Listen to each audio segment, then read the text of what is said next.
بسم اللہ الرحمن الرحیم۔ السلام علیکم ورحمۃ اللہ وبرکاتہ۔ وظائف کا انسائکلوپیڈیا ایک اور نئی خاص ویڈیو کے ساتھ آپ کی خدمت میں حاضر ہے۔ ناظرین و سامعین، آج کی اس ویڈیو میں ماہ محرم الحرام کی چاند کو دیکھ کر کرنے کا ایک نہایت ہی خاص وظیفہ لے کر آپ کی خدمت میں حاضر ہوئی ہوں۔ دنیا بھر میں ہر قوم اپنے نئے سال سے گہری دلچسپی رکھتی ہے، اس کی آمد پر خوشی، مسرت اور عقیدہ و احترام کے ساتھ استقبال کرتی ہے۔ اسلام نے تو ہر ماہ کے استقبال کو باعث ثواب قرار دیا ہے۔ نبی کریم صلی اللہ علیہ وآلہ وسلم کی عادات مبارکہ تھی کہ جب آپ نیا چاند دیکھتے تو اللہ جل شانہ کے حضور دعا کے لیے ہاتھ پھیلا کر کھڑے ہو جاتے اور فرماتے، الہی اس چاند کو امن و ایمان اور سلامتی اور اسلام کا چاند کر، اے چاند میرا اور تیرا رب اللہ ہے۔ ترمذی شریف میں یہ حدیث مبارکہ موجود ہے۔ اور فرماتے، الہی خیریت اور ہدایت کا چاند ہو، میرے مولا خیریت اور ہدایت کا چاند ہو، الہی خیریت اور ہدایت کا چاند ہو، میرا اس ذات پر ایمان ہے جس نے تم کو پیدا کیا۔ پھر فرماتے ہیں کہ حمد ہے اس ذات کی جو وہ مہینہ لے گیا اور یہ مہینہ لے آیا۔ ابو داؤد میں یہ حدیث مبارکہ موجود ہے۔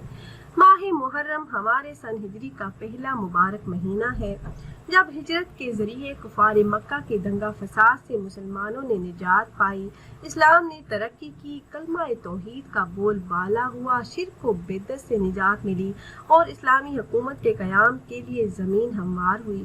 ماہ محرم اسلامی سال کا پہلا مہینہ اور حرمت والے مہینوں میں سے ایک ہے۔ زمانہ جاہلیت میں بھی لوگ ان مہینوں کی حرمت کا احترام کرتے ہوئے لڑائی جھگڑوں سے رک جاتے، کیونکہ انہی مہینوں کے متعلق اللہ پاک نے قرآن مجید میں فرمایا ہے کہ تم ان مہینوں میں اپنی جانوں پر ظلم نہ کرو۔ سورہ توبہ۔ اس آیت کی تفسیر کرتے ہوئے حافظ ابن کثیر رحمۃ اللہ تعالی علیہ ابن عباس رضی اللہ تعالی عنہ سے بیان کرتے ہیں کہ اللہ تعالیٰ نے ظلم کو سال کے 12 مہینوں میں حرام قرار دیا ہے، پھر ان میں سے 4 حرمت والے مہینوں کو اس لیے خاص کر دیا گیا جس طرح ان میں نیکی اور عمل صالح کا ثواب زیادہ ہوتا ہے، اسی طرح نافرمانی کا گناہ بھی زیادہ ہوتا ہے۔ تفسیر ابن کثیر جلد نمبر 2 صفحہ نمبر 467۔ یہ مہینہ اہل اسلام سے اس بات کا تقاضا کرتا ہے کہ وہ اللہ پاک کی نافرمانی سے اجتناب کرتے ہوئے اپنے دامنوں کو گناہوں سے پاک صاف رکھیں، کیونکہ نافرمانیوں کی وجہ سے دل زنگ آلود ہو جاتے ہیں، جیسا کہ ارشاد باری تعالیٰ ہے کہ ان کے دلوں پر ان کے اعمال بد کی وجہ سے زنگ چڑھ گیا ہے۔ رسول اکرم صلی اللہ علیہ وآلہ وسلم نے فرمایا کہ مومن جب گناہ کرتا ہے تو اس کے دل پر ایک سیاہ نقطہ پڑ جاتا ہے، اگر وہ توبہ کر لے اور اس گناہ کو چھوڑ کر معافی مانگ لے تو اس کے دل کو دھو دیا جاتا ہے، اگر وہ گناہ پر گناہ کرتا چلا جائے تو سیاہی بڑھتی چلی جاتی ہے یہاں تک کہ اس کے دل پر چھا جاتی ہے۔ یہی وہ زنگ ہے جس کا تذکرہ اللہ پاک نے قرآن مجید میں کیا ہے۔ ترمذی اور ابن ماجہ میں یہ حدیث مبارکہ موجود ہے۔ یہ حرمت والا مہینہ ہم سے یہ تقاضا کرتا ہے کہ ہم اللہ پاک کی نافرمانیوں کو چھوڑ کر بھلائی اور انسانیت کی فلاح کی طرف آئیں۔ اس کے لیے اپنی صفوں میں اتحاد اور اتفاق ایک بنیادی چیز ہے تاکہ انسانوں کے دلوں میں الفت و محبت کا جذبہ پیدا ہو سکے۔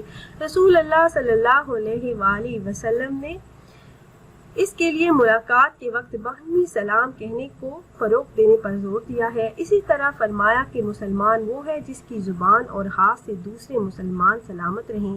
رسول اللہ صلی اللہ علیہ وآلہ وسلم کے ساتھ ہماری سچی محبت و عقیدت کا بھی یہی تقاضا ہے کہ ہم آپ کے فرمان پر عمل کرتے ہوئے باہمی سلام کو فروغ دینے کے ساتھ ساتھ ان ایام میں اپنی زبانوں اور ہاتھوں سے کسی کو تکلیف نہ پہنچائیں۔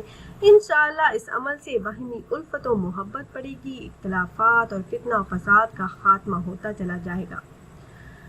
پیاری بہنوں اور بھائیوں، اسی مبارک مہینے کے چاند کو دیکھ کر آپ نے یہ چھوٹا سا وظیفہ کر لینا ہے۔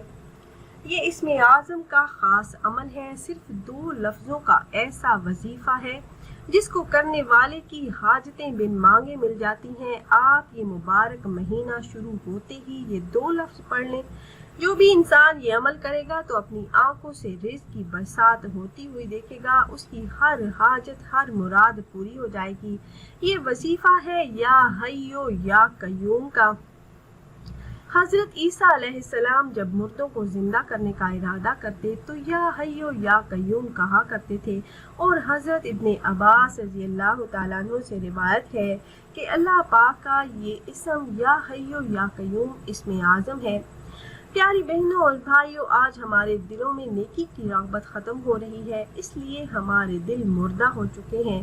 صرف 3 مرتبہ یا حیو یا قیوم پڑھنے سے ہماری دعائیں، ہماری مرادیں، ہماری حاجات پوری ہو جایا کرتی تھی، مگر آج ہم گناہوں کی دلدل میں پھنس چکے ہیں۔ اس لیے اسے پڑھنے کا طریقہ یہ ہے کہ جب آپ نے ماہ محرم الحرام کا چاند دیکھ لینا ہے تو اس کے بعد آپ نے یہ وظیفہ کرنا ہے۔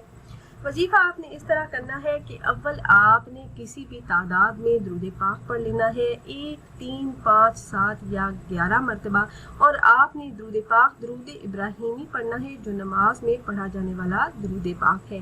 اس کے بعد آپ نے 1000 مرتبہ یا حیو یا قیوم کا ورد کرنا ہے۔